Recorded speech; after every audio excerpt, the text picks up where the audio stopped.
Tensions surrounding EVs are rising across the global superpowers, especially between China, the US, and the EU, and its market has only expanded since its appearance. Both the demand and competition have increased. Welcome to another episode of TechBites on the newest EV trends. I'm your host Erickson, and let's get into it. Before the emergence of electric vehicles, most cars were gasoline-powered, which continues to be one of the significant causes of pollution in major cities. The history of EVs is a lot older than you might imagine. Hybrid cars, which use gasoline and electricity, emerged in the 1990s. The first ever mass production of EVs was done by Tesla, which is still one of the largest EV producers in the world. The EV market has rapidly expanded ever since, mainly due to the environmental concerns surrounding the use of fossil fuels. Electric car sales are going more vital than ever in 2023, with an expected 35% year-on-year increase in sales, and electric cars will account for 18% of total car sales this year. China has recently emerged as the #1 market and exporter of electronic vehicles globally. The Chinese market accounts for nearly 60% of global EV sales, and more than half of the electric cars on roads worldwide are now in China. The change is happening so fast that it exceeded its 2025 new energy vehicle sales target. This was possible mainly due to China's EV battery dominance and tax exemption. The reason why EVs are expensive is the high cost of batteries. Since EV cars only run on electricity, they require batteries that are light and have a very high energy efficiency. The lithium-ion batteries used in EVs require specialized knowledge and equipment, thus the production is limited. However, the need for these lithium batteries is only increasing, mainly due to the EV trend, making the batteries very expensive. While the rest of the world, mainly Japanese and Korean battery makers, was focusing on battery chemistry tied to performance, China's battery maker CATL focused on making them affordable to consumers. With incomparable affordability, CATL has raced ahead of its overseas battery rivals, allowing China to become the #1 EV battery maker in the world. With its 18,000 research staff and R&D budget of more than $2 billion, it might be difficult for the rivals to catch up on China's battery-making technology. The Chinese government's tax exemption on EVs also allowed EVs to sell cheaper than gasoline cars in China. With cheaper batteries and tax exemption, the EV car makers have started a price war, a battle for market share. As EVs are becoming more and more affordable for consumers, the Chinese EV market has already exceeded its goal in new energy vehicle sales. Consumers from other parts of the world are also buying Chinese EVs, making China the biggest EV factory in the world. Europe, the second largest market, had its electric car sales increased by more than 15% last year, and more than 1/5 of the cars are sold in the previous year were electric. EU was also the biggest importer of Chinese electric vehicles because the government is giving out subsidies for EVs, and Chinese manufacturers produce cheaper products. Now, there are two main problems that the EU is facing regarding EVs and their import for China.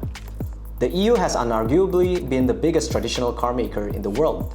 They have not only been an exporter of final products but also of many different parts.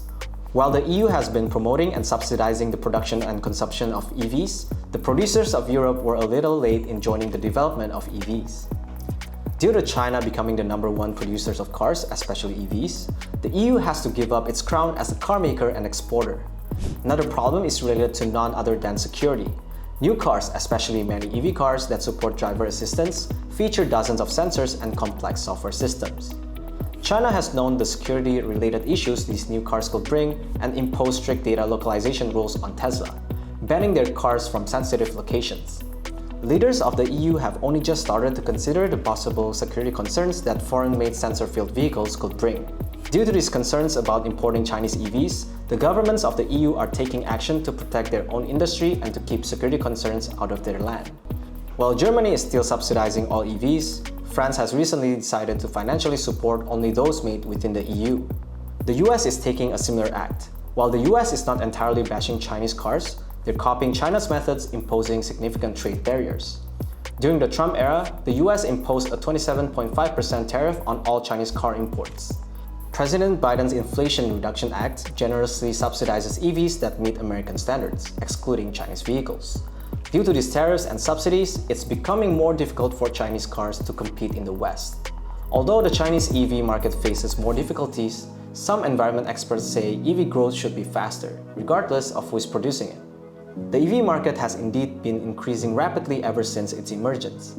Still, Chinese leaders would have to accelerate the transition even faster to bring transportation emission levels down to meet the scientific targets for a safer climate. The vehicle emission level in China is forecasted to rise by 63% by 2050 without any further action taking place. Thus, Chinese officials are setting new NEV standards to align with their broader net zero emissions commitment. The environment is today's primary concern, and the global superpowers are expected to work together for better changes.